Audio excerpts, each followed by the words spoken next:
Bem-vindo a mais esta conversa franca.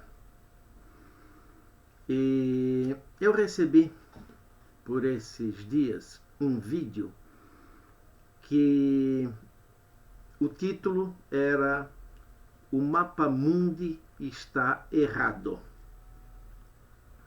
Então, eu gostaria de conversar um pouco a respeito deste assunto. O Mapa Mundi está errado. Então vamos ver. A Terra é um globo e a melhor forma de representar o nosso planeta é na sua forma, real, que é um globo. Existem esses globos geográficos de mesa. É a melhor forma de representar a Terra na sua forma real.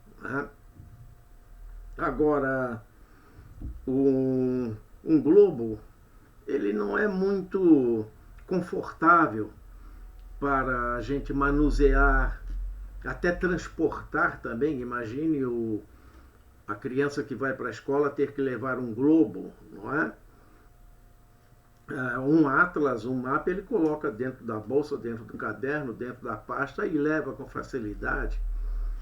Agora, um globo é meio difícil.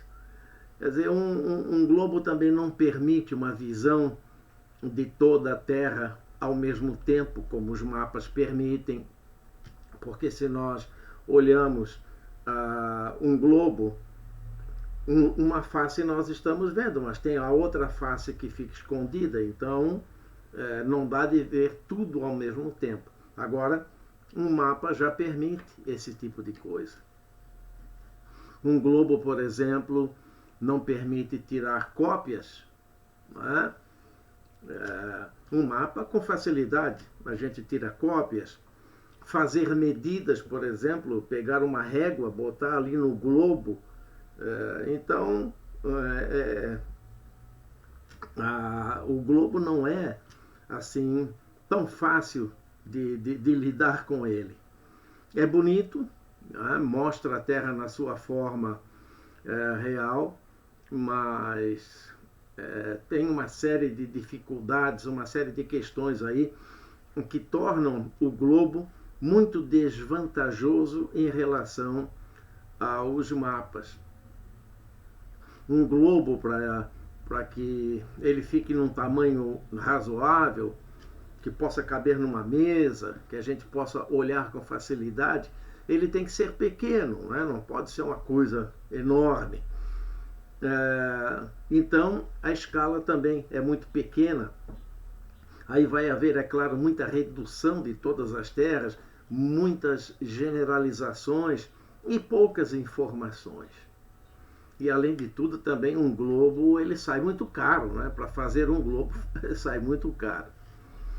Então, não teria cabimento, por exemplo, fazer um globo para representar um município, para representar a região onde nós moramos. Não faz sentido, seria um investimento muito grande. Agora, já os mapas permitem, que a gente faça um mapa da nossa rua, do nosso bairro, do nosso município, enfim, até nós chegarmos num mapa mundi, que representa todos os continentes, tá certo? Então aí é que aparecem as projeções cartográficas, ok? As projeções cartográficas. O que significa isso? As projeções cartográficas seria o seguinte: nós projetarmos o globo numa superfície plana. Agora, é claro, se nós pegarmos o globo e jogarmos numa superfície plana, que seria o mesmo que nós pegarmos o globo e amassarmos esse globo na folha de papel. É claro que ele vai partir de uma série de pedaços. Então, isso acontece também com o sistema de projeção. Então, as projeções cartográficas, elas aparecem para resolver esse problema das deformações, mas só que elas não conseguem acabar com todas ou evitar todas as deformações. Sempre alguma coisa vai ser deformada. Ou o tamanho, quer dizer, a área das regiões representadas, ou então a forma mesmo. Às vezes, o país ou o continente pode ficar mais alongado do que é mesmo na realidade. Então, é uma coisa ou outra. Ou altera o tamanho, a área, né? Ou então a forma. Agora, evitar essas duas coisas é impossível. Então, as projeções cartográficas aparecem segundo determinados princípios geométricos e matemáticos. E aí, então, elas seriam, digamos, concepções artísticas, mas com princípios geométricos, com princípios matemáticos, que depois, então, aplicados na folha de papel, aí, então, consegue-se fazer o mapa segundo aqueles princípios. Princípios esses que vão ser aplicados no sentido de evitar certas deformações, mas evitamos certas deformações, mas outras deformações vão acontecer. Então, o mapa vai ser sempre deformado, não resta a menor dúvida, não é? Agora, este vídeo que me chegou às mãos falava de uma projeção, que é a projeção de Mercator, o mapa de Mercator. O mapa de Mercator, ele se baseia numa projeção cilíndrica.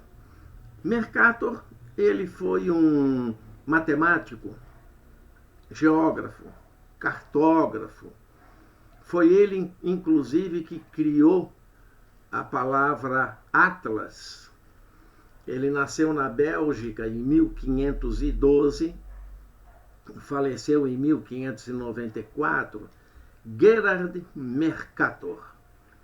Então, ele, lá pelos idos de 1569, criou um sistema de projeção, a projeção cilíndrica, que atendeu a determinados princípios que facilitava o uso de mapas, então, para a navegação marítima, que naquela época despontava, não é?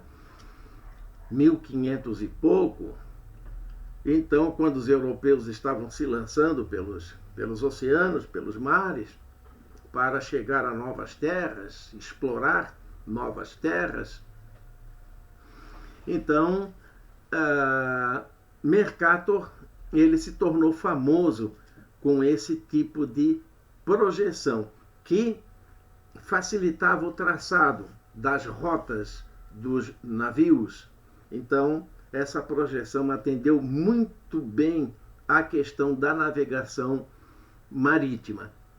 No entanto, os mapas baseados nessa projeção de Mercator, então, eles deformam as áreas, quer dizer, o tamanho dos países, dos continentes.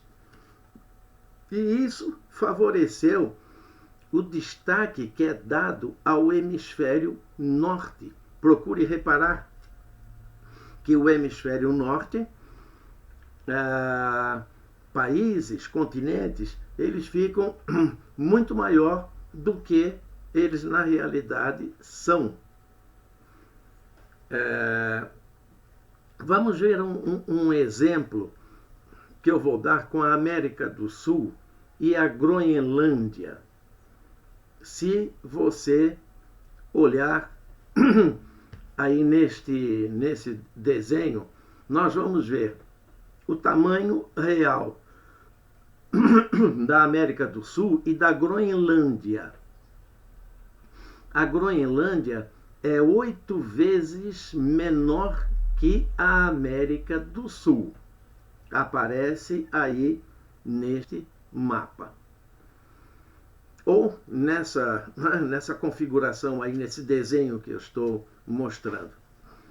Agora, no próximo, nós vamos ver a América do Sul e a Groenlândia com um tamanho distorcido.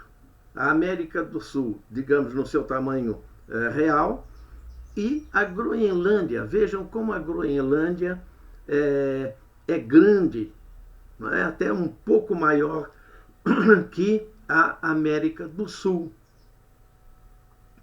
Então, isso é a distorção que aparece neste mapa de Mercator. Então, no mapa de Mercator não dá de evitar esse tipo de deformação. É próprio dessa projeção cilíndrica de Mercator a deformação do tamanho dos países e dos continentes. Não dá de evitar isso. É próprio desse sistema de projeção. Mas isso não importa, porque o mapa foi feito para uso na navegação marítima e atendeu muito bem o traçado das rotas dos navios e tudo mais. Então, para a navegação marítima foi uma beleza esse trabalho de Mercator. E ele se tornou muito famoso com este tipo de mapa.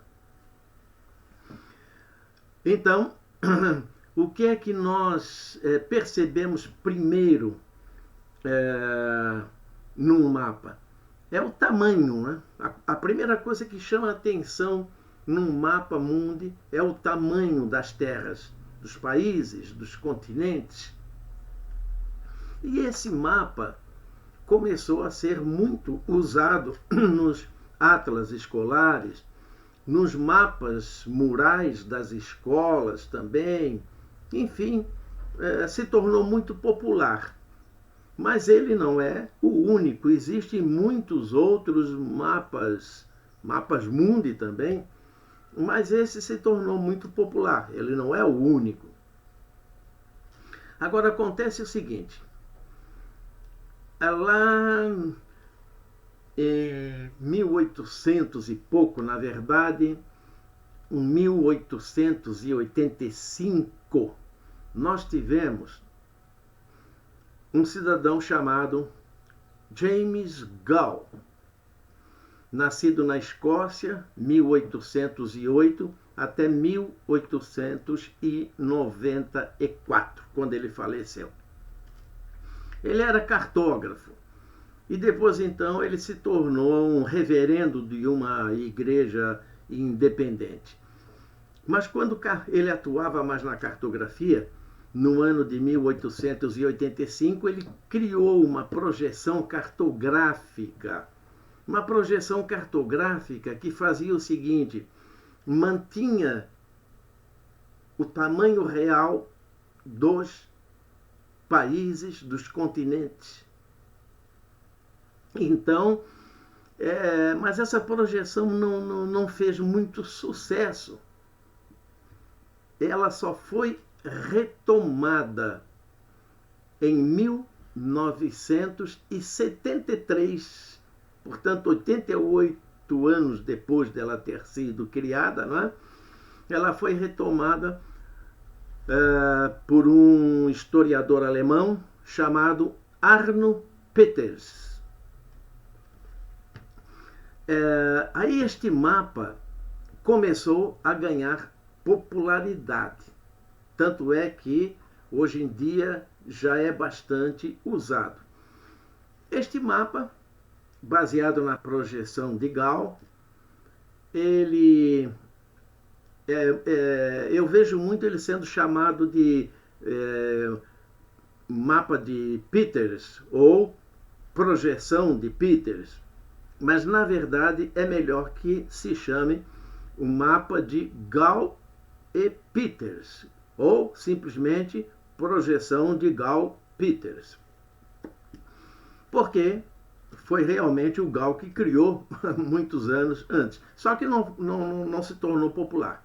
A partir de 1973, então, com a retomada dessa projeção e deste mapa, então, de Gall, Peters tornou esse mapa bastante popular, mas sofreu muitas críticas.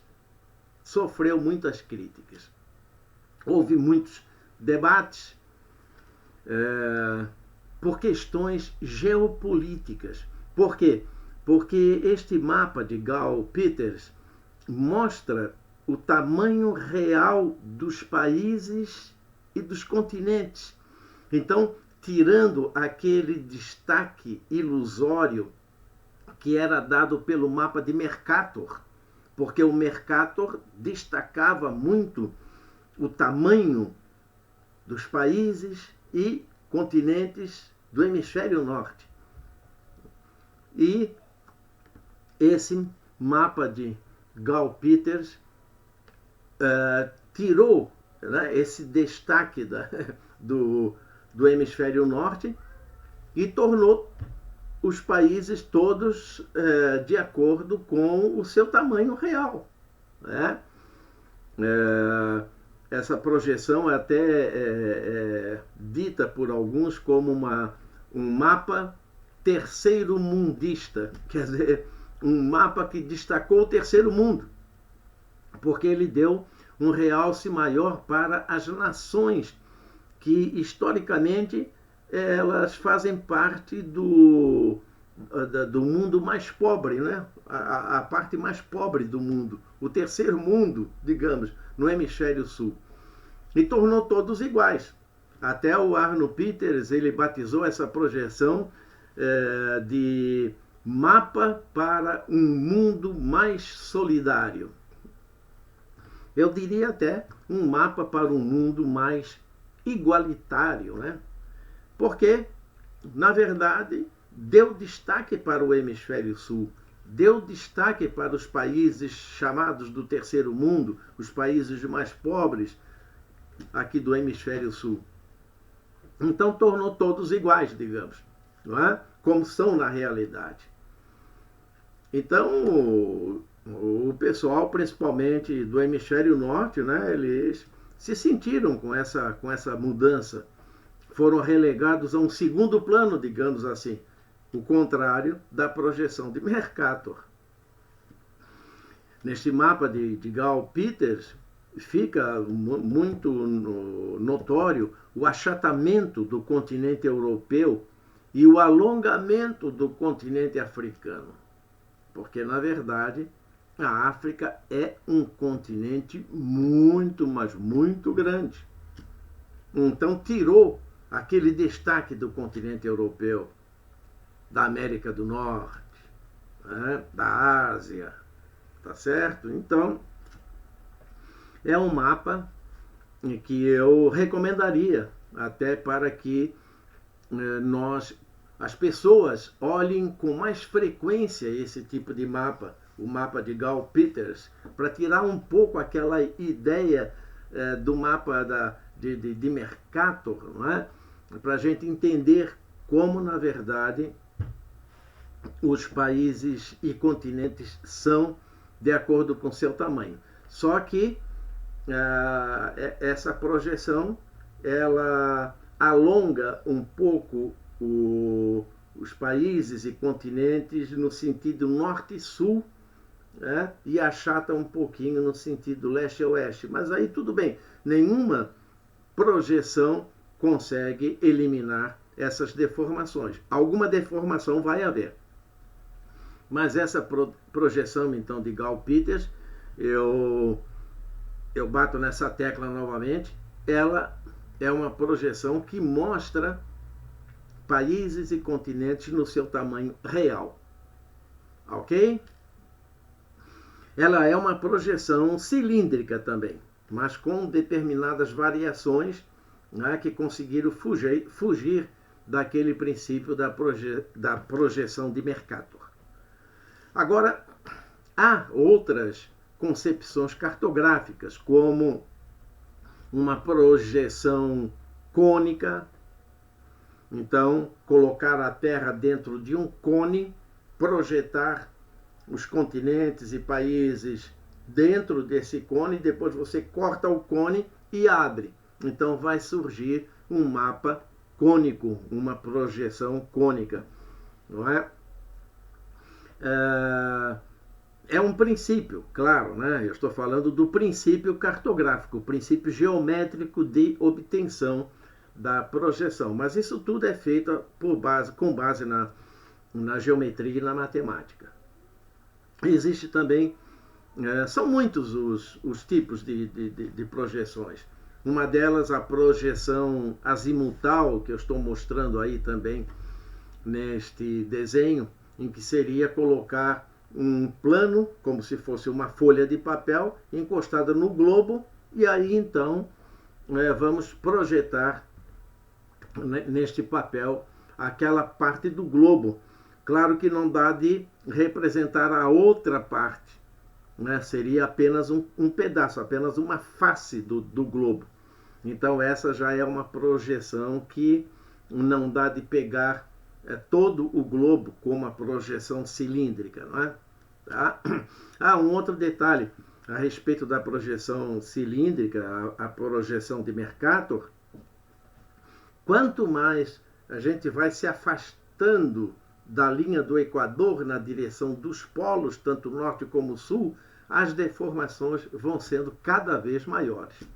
Por essa razão, nós termos mostrado ali a comparação, né, da América do Sul com a Groenlândia, porque a Groenlândia fica lá no extremo norte, né? Então, é mais uma questão aí que eu queria salientar com relação à projeção de Mercator. Agora, um outro detalhe. Estaria errado um mapa, entre aspas, de cabeça para baixo? Esse que eu estou mostrando aí agora, um mapa de cabeça para baixo? Não. Porque essa questão de para cima, para baixo, surgiu nos mapas, e até mesmo pode-se dizer aí uma questão geopolítica também, porque o que fica para cima é mais importante, não é? Do que aquilo que fica para baixo. O próprio mapa de Mercator mostra isso, né? O hemisfério norte fica mais salientado, mais importante do que o hemisfério sul. Poderíamos até imaginar, digamos, que a cultura ela escorrega do norte para o sul, não é? Os países mais adiantados do hemisfério norte, então toda a cultura escorrega para os países menos adiantados do hemisfério sul. Enfim, tem uma questão política, geopolítica por aí, por trás dos mapas também. Tá? Então, é interessante que fiquemos atentos com relação a isso. Os professores nas escolas poderiam até trabalhar essa questão e mostrar para os seus alunos mapa de cabeça para baixo, não tem problema nenhum. Não é? Não tem problema nenhum que o hemisfério sul fique para cima e o hemisfério norte fique para baixo, não tem problema. O astronauta que está lá no espaço não tem essa questão de para cima, para baixo. É a posição que ele está ali naquele momento, que a nave está ali naquele momento e enxergando o globo lá. Então, ele pode enxergar muito bem o hemisfério sul para cima, o hemisfério norte para baixo, não tem problema nenhum. Essa questão de para cima, para baixo é uma questão apenas de referência. Não é? Então se popularizou, por causa dessa questão tanto geopolítica aí,